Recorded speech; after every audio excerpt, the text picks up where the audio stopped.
přednášce naší konference. Naším přednášejícím je pan Tancredi Marrone a jeho přednáška Allan, Couldt, psychedelický ezoterik a antropolog. So please welcome our last speaker of this block of lectures, Tancredi Marrone, and his speech about Allan Couldt, Psychedelic Esotericist and Anthropologist.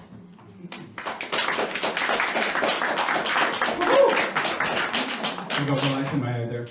So, thank you very much for resisting the whole day and coming to my lecture. I know you're all hungry, I know you're all thirsty. I'll keep it as, oh, he's got a solution to the problem. Take an example from John Meek, occultist extraordinaire. Okay. So, I am coming to you tonight with something which, at least in my field of research, is a little bit different from usual. Allan Couldt, a psychedelic esotericist and anthropologist. Now, I decided to bring something which I believe nobody has ever heard anything about, ever, within the field of psychedelics. I probably know just one other person who knows about Allan Couldt, but I still thought that it would be a good opportunity to bring someone of this kind to a conference on esotericism, because he's a little bit like the Terence McKenna that you never heard of, if anybody knows about Terence McKenna, or all these psychedelic, no, liar, your mushroom is getting bigger. No, that was not a sexual reference at all. Anyway,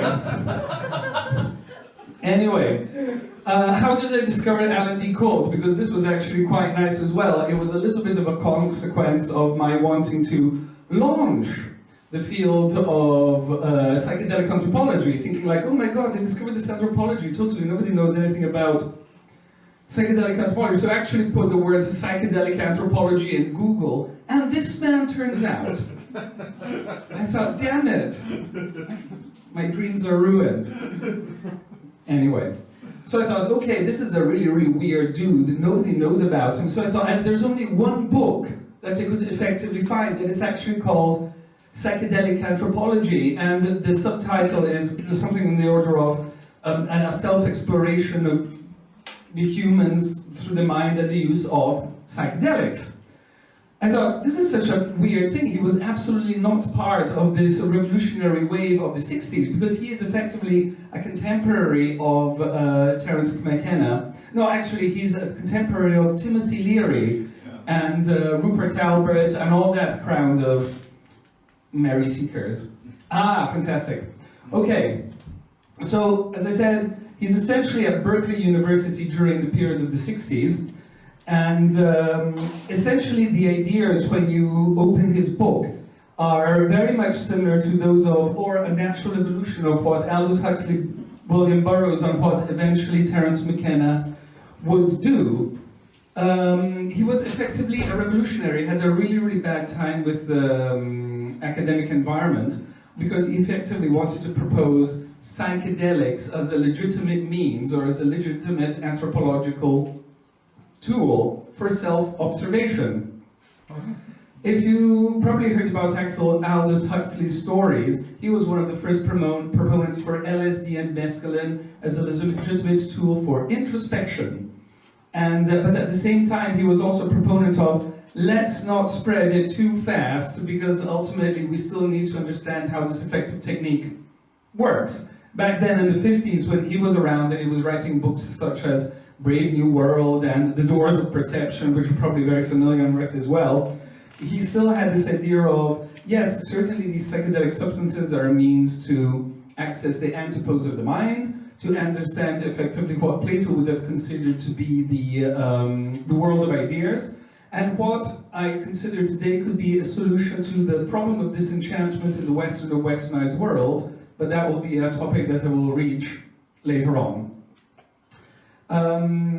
Many of these ideas are effectively influenced or somehow share similarities with Aldous Huxley, William Burroughs, and Terence McKenna, but in what sense? The book that he effectively writes, if you would read it, sounds very little like a text on anthropological studies of psychedelics, and it really sounds like one of these new era manuals, which effectively reaches the, and this picture, by the way, is effectively from his book, where he goes into this deep analysis of the current human situation, and he identifies, like in most esoteric movements, a duality, which is between man as connected to nature and man as disconnected from nature. And he sees in the various psychedelic and tantric practices a means to eliminate this duality which exists within the contemporary Western human notion. Notion that relates to the idea of man being eliminated from nature, being forced into a kind of artificial setting which is driven by a kind of modernist ideal of mechanization and indoctrination, which, although it can help us in a materialistic sense, necessarily draws us away from our natural human instincts and inclinations. And these are ideas which are not like, I mean, for example, William Burroughs was one of these first ayahuasca tourists, which effectively, well, back then what he experimented wasn't even called ayahuasca, it was called yage, because it was given by that particular tribe. And he effectively went to, I think it was Peru, or it was southern Mexico. Yes, it was effectively Peru, where he did have this first experience with yage, also powerfully influenced. However, at the same time, he was influenced, let's say, in a more Gnostic, negative, pessimistic sense, rather than a positive, optimistic manner. However, this does not necessarily mean that his ideas are not shared within this same countercultural reference, exactly because Allan D. Couldt also shares this idea of oppressive society or an oppressive anti-life movement, which is aimed at the destruction of one's own sense of unity with nature, which can also be identified with the concept of God, or it can be identified with the concept of holisticness within the reality that we happen to be in. He actually was eliminated from the Berkeley School even before the war on drugs started, although he was quite aware of the situation that he was in, unlike, say, Timothy Leary, which effectively launched this idea of giving drugs to everyone. He was very well aware of the fact that in order for psychedelic studies to be accepted in academia, these needed to be presented within an academic appearance or an academic uniform. Effectively, he is caught discussing how it's important to dress in a certain way so as that one's ideas can be taken seriously. Okay. I wanted to give a little bit of a background on the context of psychedelics, because I don't assume that maybe everybody knows anything about the history of psychedelics, at least in the countercultural revolution of the 60s. No, absolutely not. Okay, I'll just skip to the next slide at this point. Okay, good, I'll just quit now. So the beginning of psychonautics is actually quite ancient. Probably some of you are familiar with the idea of Kikaion, the Eleusinian mysteries, even the Dionysiac mysteries, and how the use of entheogens, how it would be termed in this particular case, was a legitimate means of communication with the divine, or in more academic terms, with the concept of the invisible other. Now, there are obviously various theories which discuss what this invisible other is. Some claim that it's a kind of objective thing, others will have more of this kind of shadow double idea, so psychedelics would be relegated exclusively towards a kind of interiorness and self-exploration, dedicated at the union with the other self, or integration with the shadow. Now, Allan D. Couldt certainly is one of these scholars which will have a very, very strong Jungian influence at a period when effectively Jung, interestingly enough, was never really interested in psychedelics and found them a little bit of an abomination. And this is also the period of time when the first mushrooms, or not even mushrooms, psychedelic truffles are started to be experimented with. And the reason that I included that green lion there is exactly because there are references to alchemy which conceptualize the green lion as one of these corrosive acids or corrosive waters which were meant at the melting of the ego, and in a certain, and not in a certain sense, effectively achieving a state of ego death and thus attaining states of nirvana, samadhi, or maybe in more psychologically oriented Western alchemical terms, the philosopher's stone. one of the things that Allan de Couldt effectively has reached, oh, and by the way, he died when he was 40, and I'm 42, so I'm also there. I have to be careful with what I say right now. But he was, and for the little information that I actually managed to find online concerning him, and even in the introduction of the book, he was this kind of character who probably hadn't taken LSD 100 times, as it was declared in the book, and other substances like that.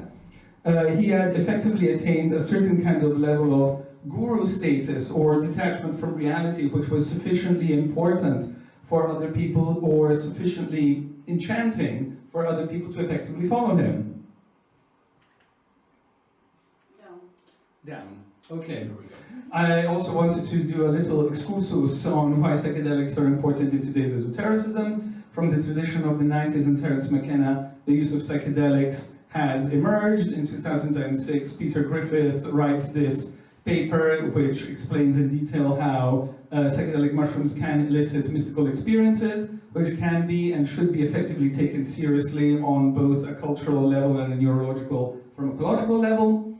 However, already in the 80s, a bunch of weirdos decided that psychedelics and breaking barriers between esoteric movements and organizations and styles was perfectly legitimate, and the use of psychedelics was also strongly encouraged, exactly because it was an intention of integrating the use of psychedelics, which, in my opinion, was effectively a very powerful move, especially for that era, exactly because psychedelics not only broke down the barrier of the social conventions of the time, but also somehow satisfied a positivist approach that Western minds required from a mystical experience.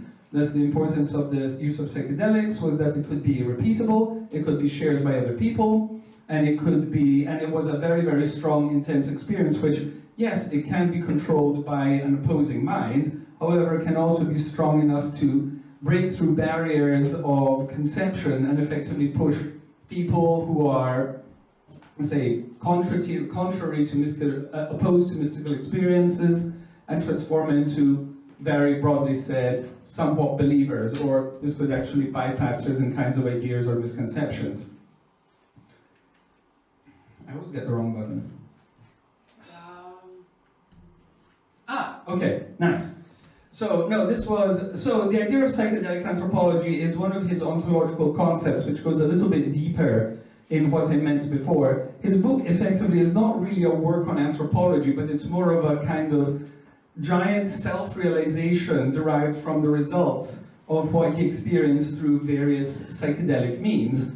And I say psychedelic means not just because he effectively only used psychedelics, but he considered any kind of tantric, mystical, esoteric technique, including the use of psychedelics, as a perfectly legitimate psychedelic path, exactly because all these techniques necessarily need to reveal the inner psyche or push one to confront one's inner psyche.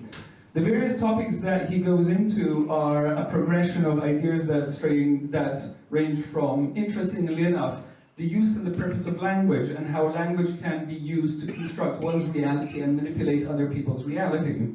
This is not an uncommon theme for that particular period. Even Terence McKenna, or Rupert Patalbert, or Alan Watts, or all the other psychedelic gurus were effectively placing an enormous emphasis on the power and the use of language, conceptualizing language as the ultimate force which is revealed through the various masters which are found within psychedelics.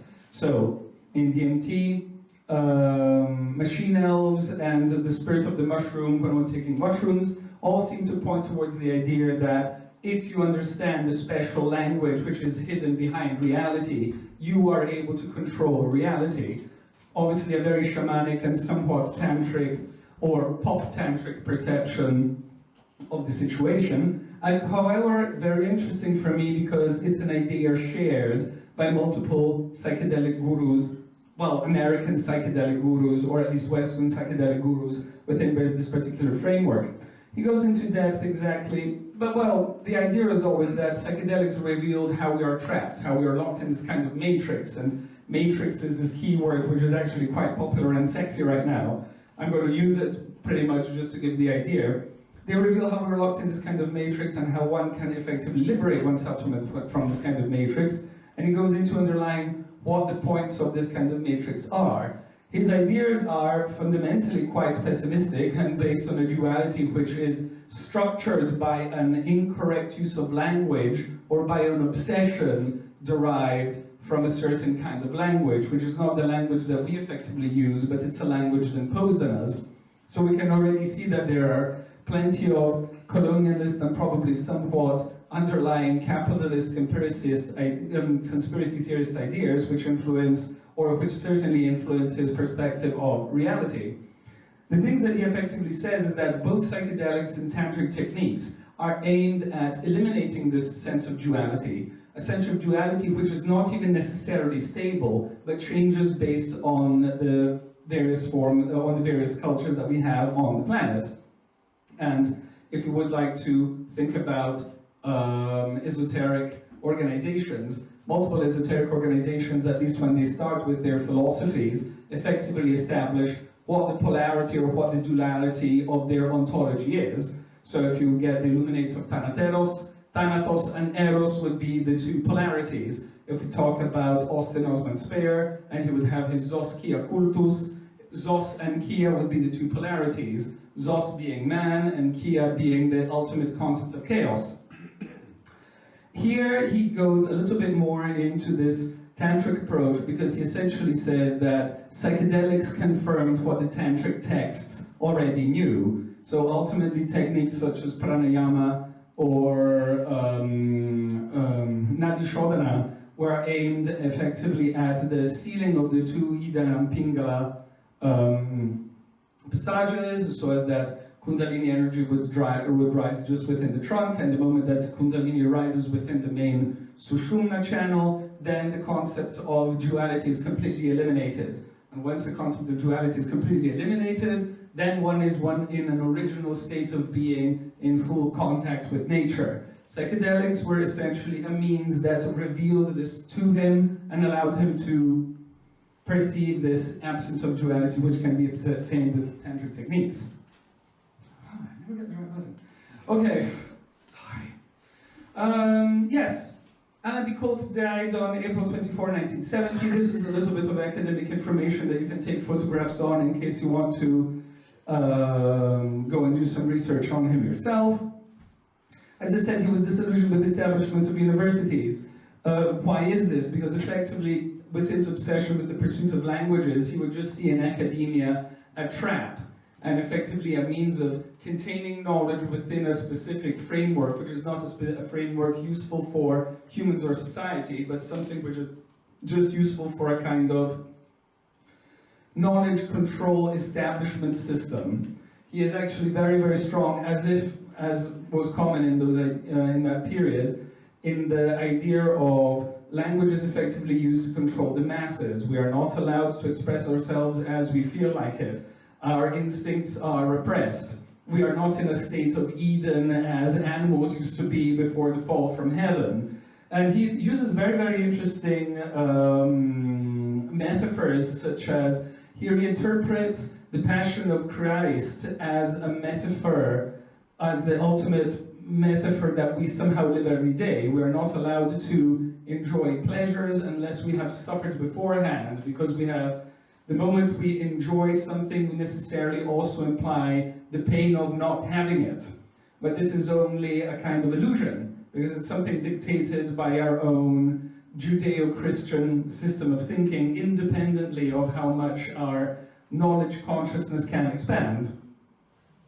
So Richard Milner is a researcher who effectively wrote down this file that I have here, and it's a kind of external description of what Allan D. Couldt was like outside of the book. It's one of the only other pieces of information that I could effectively find of him. And another thing that he was very critical about the academic establishment is its false sense of openness, in the sense that although they claim that there is a kind of pursuit of knowledge and expansion, the way academic thinking is structured is so as to protect itself, and so as to create an ever more exclusivist form of language in such a way as to control language knowledge and thus control people as a consequence. yes, this was a quote that I thought was actually quite interesting, exactly by Richard Milner. It is ironic that several years later, while trying to revolutionize the underground Berkeley Barb, which he published and edited for 5 months, he was criticized in the magazine Rolling Stones for his apparel, which a writer thought was not hip or revolutionary enough. Somehow Allan managed to antagonize the underground establishment as well as the establishment. He was a phenomenon, a loner, an independent thinker in pursuit of the life of the mind, wherever it led, and whether he was paid for his efforts or not. Usually he wasn't. And anyway, this was actually immediately after the situation that I was telling you about before. It had to do with trying to dress up for the arts to be more acceptable. Unfortunately, the moment when you try to pursue these kinds of anti-establishment things, both the revolutionaries and the oppressors seem to not want to engage with you because they're effectively playing a completely different game than what they have tried to establish.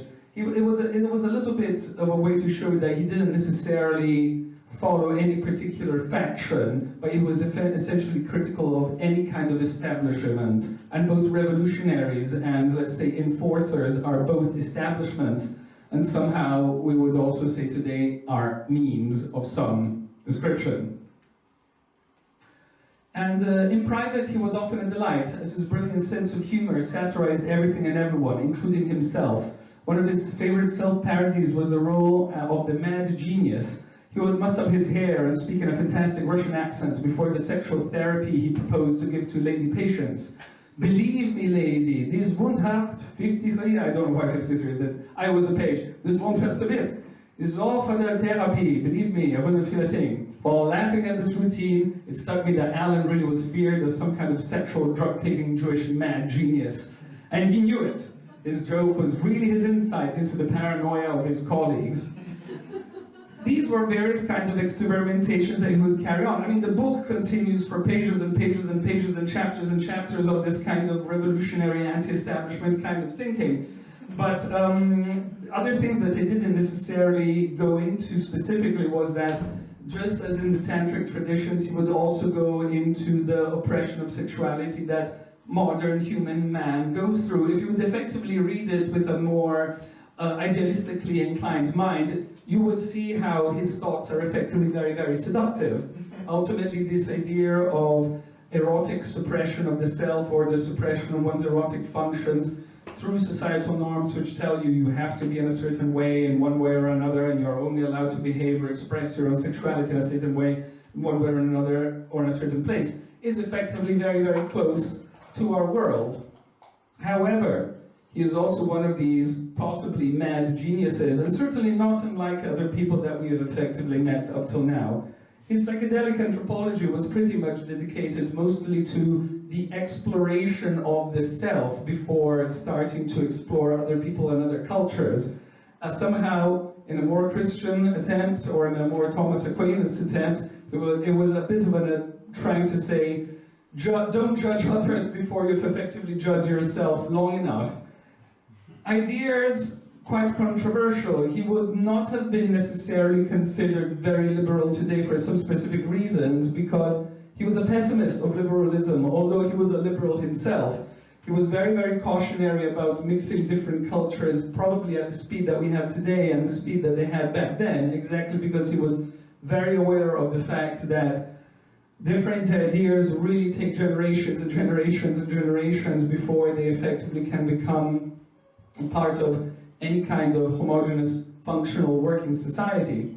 Ultimately, he dies a little bit forgotten, possibly until now, but I've actually brought him a little bit to the fore. And I don't know, I hope that you've enjoyed this presentation of some kind of extra weirdo that we didn't know about before. And, well, I don't know, I guess it's time for drinks. So, it's over. It's it. Oh no, Uncle!